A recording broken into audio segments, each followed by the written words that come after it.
And let's move on to our next review, which is Monster Summer. Yes. Monster Summer is a movie that came out this year. It stars Mel Gibson, stars Mason Thames, who you've seen in The Black Phone.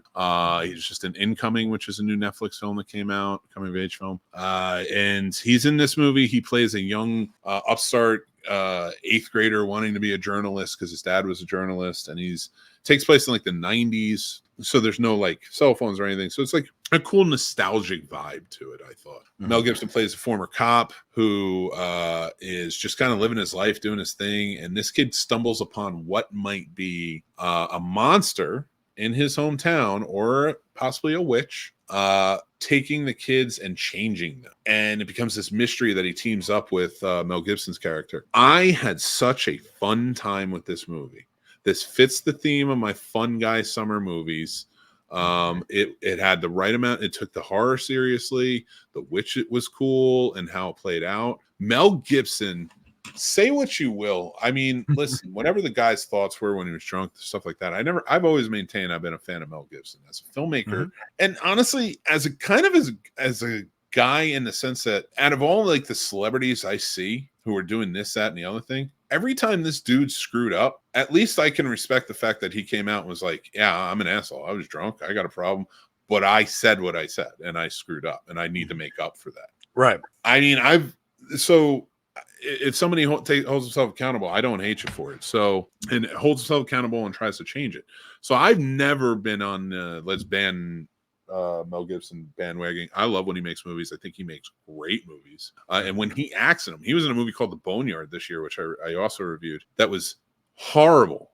Let's put it this way. It's him, 50 Cent, and I can't even remember who the other guy was in it. That was like the big star name. And there was like some good known people in it who I've seen, good actors in lots of things. Completely miscast in this. But Mel Gibson plays an old Fed who comes to help him with the serial killer investigation.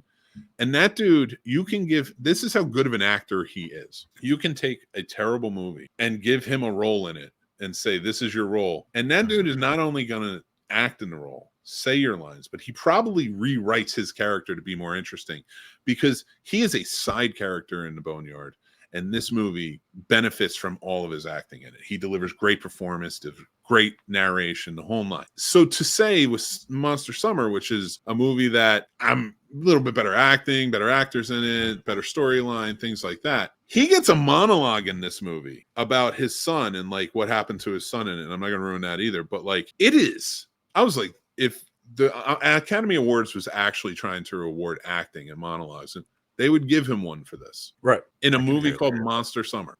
That's how good this movie was. I had such a fun time with it. It is a great, like, in the vein of like, whereas Summer of '84 is maybe much darker, this is maybe a little more lighter, but it's not Spirit Halloween. It's not too light. There's actual stuff going on here. It's good. What did you think of this, Paul? Because I think we both were on the same page with this one. Yeah, I did enjoy it. I thought it was great. You know, I told my nephews immediately, you know, hey, this is one I think you guys will absolutely love.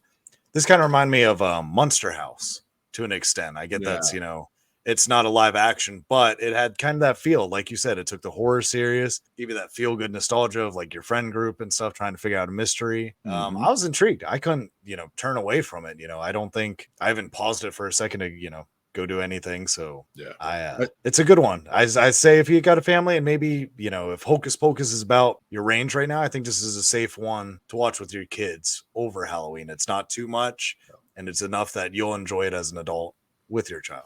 So I almost feel like it was a missed opportunity for them to put it out so close to October, where this is a summer movie, you know, Summer. It's about this kid over summer. And I thought this would have worked well over the summer coming out because people like horror movies. It's a fun one. And then by October, it would have been on TV or been streaming somewhere, because then I feel it would have really hit its stride. I think the knock against this movie is that Mel Gibson's in it. He does have, and like, listen, there's some people who aren't going to feel the way I do, and they don't want to have anything to do with him. And that's perfectly okay too, because that's just how you feel, whatever. But I think that is a knock against this movie and how well it does. It was directed by David Henry, who was one of the kids on Wizards of Waverly Place.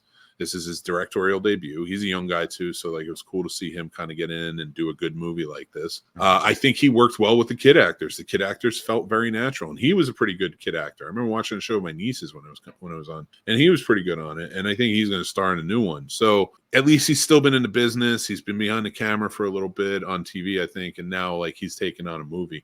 I really would like to see more from him. Right. I think he has a talent for it. So I'm anxious to see if there's something else that does get left open for Monster Summer 2. Could do it. I say go see this if you don't have any strong personal opinions about Mel Gibson, which honestly stop. Like at this point, stop having strong personal opinions about people you'll never meet.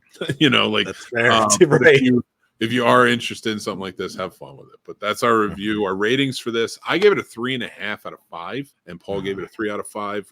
So we're right there around the same. Like I think this is I want to push this one because I do think this is a good one to add to a kid's horror watch. It's like a Monster Squad and stuff. Right. So, yeah. Definitely love Monster Squad. That's our ratings for it. Thank you guys for watching this review. Oh, excuse me.